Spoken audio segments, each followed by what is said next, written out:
So let's talk about 1812. Napoleon Bonaparte, the master of Europe, launches what's supposed to be the crowning achievement of his career, the invasion of Russia. But here's the paradox, the thing that makes this story so fascinating. How could the greatest military mind of his day, leading the biggest army Europe had ever seen, fail so spectacularly? Well, that's the mystery we're going to unpack right now. Okay, let's just try to wrap our heads around the sheer scale of this thing. We're talking about a concentration of military power that was just unheard of. Napoleon puts together this force that's so massive, so overwhelming, that on paper, victory didn't just seem likely. It felt like a sure thing. The goal was simple: crush Tsar Alexander I and basically cement French control over, well, everything. And right here, this is the core of the mystery. Despite this monster of an army, that one big knockout battle, Napoleon's signature move, it just never happens. The Russian army seemed to just melt away into this vast, brutal landscape. The whole campaign turns into this phantom chase, and that's something Napoleon had never, ever dealt with before. So how did it get to this point? How did this famous friendship between two emperors totally implode into one of the worst wars in history? To really get this invasion, we've got to rewind, because this war didn't just pop up out of nowhere. Nope. It was the result of a slow, painful, 5-year collapse of what was supposed to be a rock-solid alliance. So let's look at the key moments that shoved these two empires from being friends to mortal enemies. It all started off so well. Back in 1807, at Tilsit, these two emperors forged this alliance that looked like it would change the world.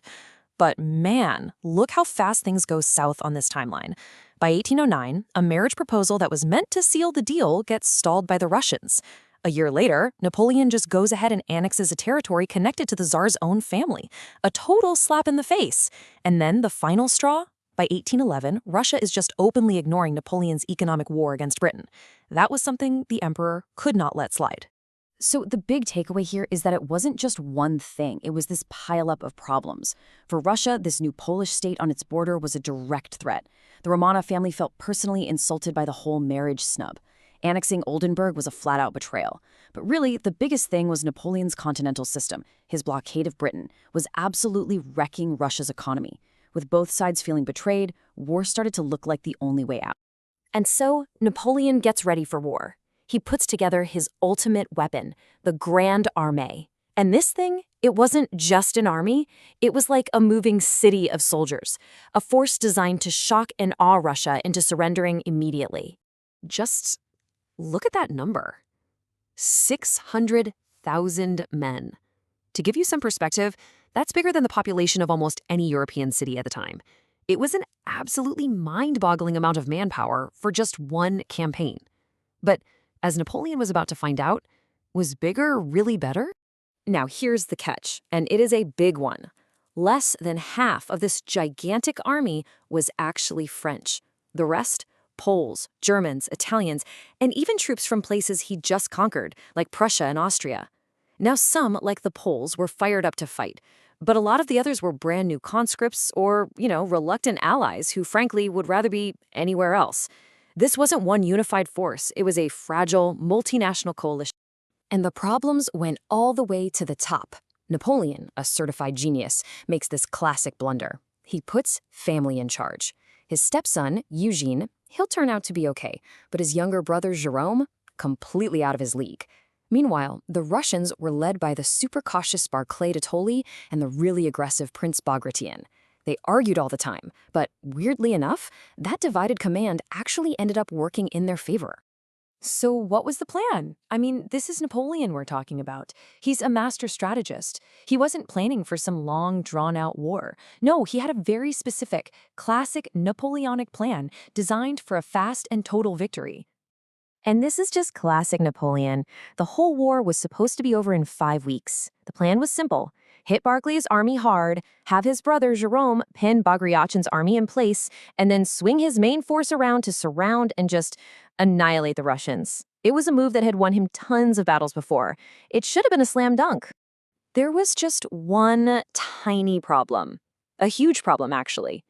The Russians, they knew his playbook. And they came back with a strategy that was as simple as it was brilliant. They just ran away. They absolutely refused to give him that big battle he desperately needed. And right away, Napoleon's perfect plan starts to fall apart. As the Russians retreat, they burn everything, villages, crops, you name it, leaving nothing for the French. Then his own brother, Jérôme, completely botches his assignment, letting the entire Second Russian army get away. The Grande Armée's huge size suddenly becomes its biggest weakness. On Russia's awful roads, which turned into mud pits, it just became this slow, starving, lumbering beast. So you see what's happening, right? Napoleon finds himself fighting a totally new kind of enemy. He wasn't just up against the Russian army, he was fighting Russia itself. The brutal summer heat, the diseases, the insane distances, and this scorched earth tactic, it all came together to just grind his incredible army down, one piece at a time. Think about this. Before a single major battle was even fought, the Grande Armée had lost 20% of its strength.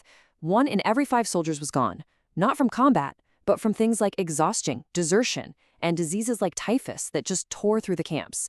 It was absolutely devastating. And the horses? It was a catastrophe.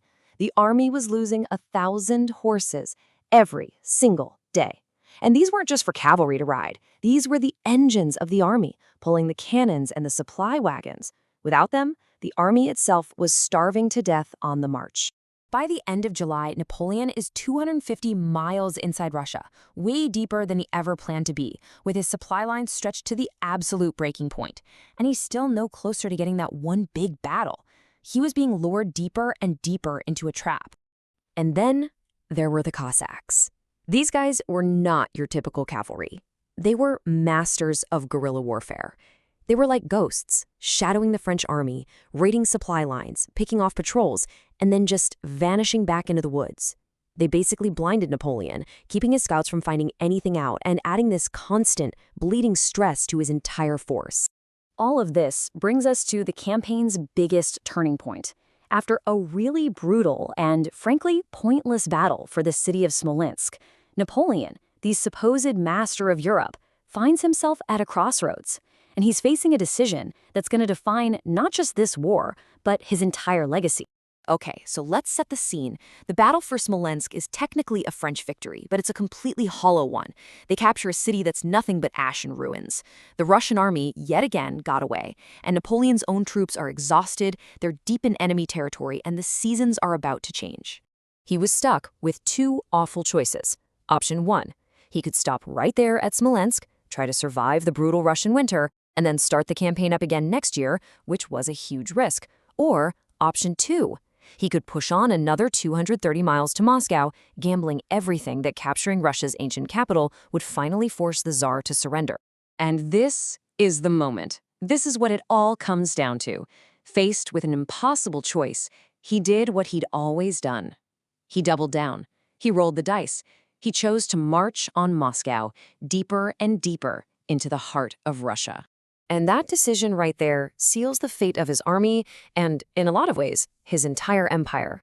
With his forces already cut in half by disease and starvation, and the infamous Russian winter just around the corner, was this a brilliant gamble from a genius backed into a corner? Or was it the greatest military blunder in history? That's the question we're left with as the battered Grande Armée marches toward its destination.